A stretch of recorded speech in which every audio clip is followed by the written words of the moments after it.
Horror कहानियां थी। शब्द, तुझे भरोसा नहीं ना, तो फिर जा अपने कमरे में जाकर देख। तेरे पलंग के नीचे तुझे तेरी माँ की हड्डियां मिलेंगी। प्रभात दौड़कर अपने कमरे में जाता है और अपने पलंग के नीचे देखता है। वहां पर सचमुच एक कंकाल पड़ा हुआ था और उसके शरीर पर जो कपड़े थे वो प्रभात की माँ के थे। क्या बात है, आज तो आप सुबह से ही बहुत बिजी हैं। ऐसा क्या लिख रहे हैं? बस एक फैमिली की कहानी लिख रहा था। जैसे हमारी फैमिली है ना, तुम, माँ और मैं, लेकिन थोड़े अलग तरीके से, क्योंकि ये कहानी हॉरर है और इसमें जो आदमी है ना, मैंने उसकी बीवी को मार दिया है। मतलब कहानी में ऐसा लिखा है। और जानती हो, उसके बाद जो बीवी है ना, वो एक बुरी आत्मा बन जाती है। क्या बेटा, इस तरह की डरावनी कहानियां क्यों लिखता है तू? जानता है ना, हम जो सोचते हैं, जो लिखते हैं, हमारा दिमाग पूरा दिन वैसा ही होता रहता है। माँ, परेशान होने वाली क्या बात है? राइटर हूँ मैं, मेरा तो काम है कहानियां लिखना। और वैसे भी ये सिर्फ एक कहानी है माँ, कोई सच नहीं है। उसके बाद कुछ दिन बीत जाते हैं। एक रात प्रभात को अपने ऑफिस से लौटने में देरी हो जाती है। रात के लगभग 12 बजे हुए थे। प्रभात जैसे ही अपने घर पहुंचता है, उसने देखा कि उसकी पत्नी दुर्गा डाइनिंग टेबल पर उसका इंतजार कर रही है। आ गए आप? कब से आपका इंतजार कर रही थी। देखिए ना, खाना भी ठंडा हो गया है। अरे दुर्गा, आज तुमने अपने इतने लंबे लंबे बालों को खोलकर क्यों रखा है? तुम तो हमेशा अपने बाल बांध कर रखती हो। वो क्या है ना प्रभात, जब इंसान अपनी जिंदगी से मुक्त हो जाता है ना, तो उसे दूसरे सारे बंधन खोल देने चाहिए। इसलिए मैंने अपने बालों के बंधन भी खोल दिए। ये तुम किस तरह की बातें कर रही हो? तुम ठीक तो हो? मैं बिल्कुल ठीक हूँ प्रभात। अच्छा चलो खाना खाओ। वो क्या है ना दुर्गा, मुझे भूख नहीं है। ऑफिस में कुछ खा लिया था। कोई बात नहीं, मैं तुम्हारे लिए एप्पल काट देती हूँ, एप्पल खा लो। नहीं दुर्गा, मुझे नहीं खाना है, मेरा मन नहीं है यार। तभी अचानक से दुर्गा अपने हाथ में एक बड़ा सा चाकू लेकर प्रभात पर हमला कर देती है। प्रभात अपने आप को बचाने की कोशिश करता है। आज मैं तुझे नहीं छोड़ूंगी, तुझे अपने साथ लेकर जाऊंगी अपनी दुनिया में। ये क्या बोल रही हो तुम? तुम्हारा दिमाग खराब हो गया है। आखिर तुम हो कौन? दुर्गा अपनी गर्दन टेढ़ी करते हुए बोलती है, मैं दुर्गा हूँ, तुम्हारी पत्नी।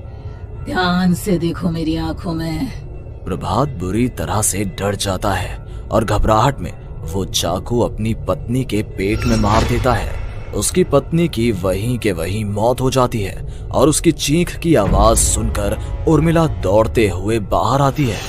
ये तूने क्या किया प्रभात? तुमने अपनी पत्नी का खून कर दिया। लेकिन तू तो उसे बहुत प्यार करता था बेटा। तूने बहू को क्यों मार डाला? माँ, ये आपकी बहू नहीं थी, इसके अंदर कोई बुरी आत्मा घुसाई थी। मैं नहीं जानता ये सब कैसे हो गया, लेकिन वो मुझ पर हमला कर रही थी, मुझे मारने की कोशिश कर रही थी। माँ, मैंने कुछ नहीं किया। ये तूने क्या कर दिया बेटा? दुर्गा ने मुझे कहा था कि वो तेरी कहानी के उस कैरेक्टर की तरह एक्टिंग करके तुझे डराने की कोशिश करेगी। अरे वो तो तेरे साथ मजाक कर रही थी। हे भगवान, ये क्या हो गया? इसका मतलब दुर्गा। लेकिन माँ, मैंने जो कहानी लिखी थी उसमें भी ऐसा ही हुआ था। उस औरत ने अपने पति के साथ मजाक किया और गलती से उसके पति ने उसके पेट में चाकू मार दिया। मेरी कहानी सच कैसे हो सकती है? माँ, मुझे बहुत डर लग रहा है। अब ये सोच, दुर्गा की लाश का क्या करें हम? अगर गलती से भी ये बात बाहर फैल गई ना, तो तुझे पूरी जिंदगी जेल की सलाखों के पीछे रहना पड़ेगा। एक काम करते हैं माँ, हम घर के पीछे वाले बगीचे में उसकी लाश को दबा देते हैं। अगर कोई पूछेगा तो कह देंगे कि उर्मिला अपने मायके गई और फिर एक दिन हम भी अचानक यहाँ से कहीं दूर चले जाएंगे। कोई नहीं आएगा हमें पूछने, कोई नहीं आएगा माँ, बाद में जो होगा हम देख लेंगे। प्रभात अपनी माँ उर्मिला की मदद से दुर्गा की लाश को अपने घर के बगीचे में गाड़ देता है। कुछ दिन तो ऐसे ही बीत जाते हैं, लेकिन एक दिन अचानक रसोई से आ रही कुछ आवाजें सुनकर प्रभात की नींद खुलती है। प्रभात ने देखा कि वहां पर एक लंबे बालों वाली औरत दूसरी तरफ चेहरा करके खड़ी हुई थी। कौन है? कौन है वहां पर? अरे कौन हो तुम? मैं दुर्गा हूँ प्रभात। क्या हुआ? मुझसे इस तरह के सवाल क्यों कर रहे हो तुम? तुम दुर्गा नहीं हो सकती। दुर्गा तो प्रभात, मैं तुम्हारी पत्नी हूँ, तुम मुझे कैसे भूल सकते हो? 4 दिन के लिए मायके क्या चली गई, तुम तो मुझे भूल ही गए। अब अगली बार ना मैं कहीं नहीं जाऊंगी। पता चला तुमने तो मुझे पहचानने से ही इनकार कर दिया। नहीं, तुम दुर्गा नहीं हो सकती। तुम दुर्गा हो ही नहीं सकती। मैं जानता हूं ये सब क्या हो रहा है। मैंने अपनी कहानी में लिखा था कि उस आदमी की पत्नी की मौत के बाद एक बुरी आत्मा उसका रूप लेकर उसके घर में आ जाती है। तुम वही हो ना? और अचानक से खूबसूरत दुर्गा का चेहरा काला पड़ जाता है। उसकी आंखें लाल हो जाती हैं और पूरे शरीर पर बाल, लंबे नुकीले नाखून, उसके दोनों पैर उल्टे हो जाते हैं और बेहद डरावनी आवाज में वो चिल्लाकर कहती है, बुरी आत्मा, मेरा खून करके मुझे अपने ही घर में गाड़ कर तू मुझे बुरी आत्मा कह रहा है? मैं तुझे छोड़ूंगी नहीं। और अचानक से प्रभात के घर में बेहद डरावनी आवाजें गूंजने लगती हैं। घर में चारों तरफ बहुत सारी बुरी आत्माएं नजर आने लगती हैं। प्रभात घबरा कर अपनी माँ को आवाज देता है, माँ कहाँ है आप? जल्दी आइए माँ, देखिए ना ये सब क्या हो रहा है। प्रभात ने देखा कि अचानक से उसकी माँ कमरे से दौड़ कर आती है। क्या हुआ प्रभात? और ये लोग कौन है? इन सब की गर्दन टेढ़ी क्यों है? इनके बाल खुले हुए। प्रभात, ये सब लोग तो मुझे मरे हुए नजर आ रहे हैं। हाँ माँ, ये सब लोग मरे हुए ही हैं और ये ठीक वैसा ही हो रहा है जैसा मेरी कहानी में हुआ था। लेकिन मेरी कहानी के हिसाब से तो आप भी। अचानक से उर्मिला का रूप बदल जाता है।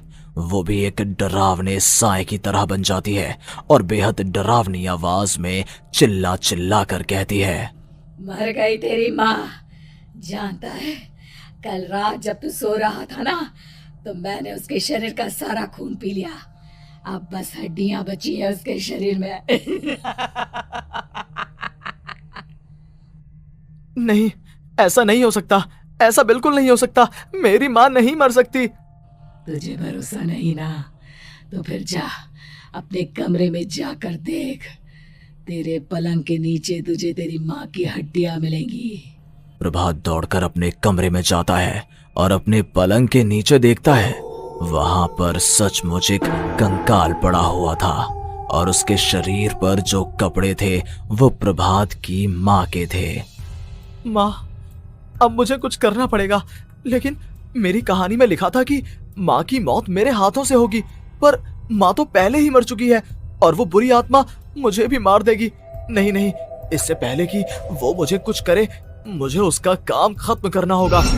प्रभात अपने हाथ में बड़ा सा चाकू लेकर उस बुरी आत्मा पर हमला कर देता है जिसने प्रभात की माँ का रूप लिया हुआ था, और अगले ही पल वो नीचे गिर जाती है और उसके शरीर से खून बहने लगता है।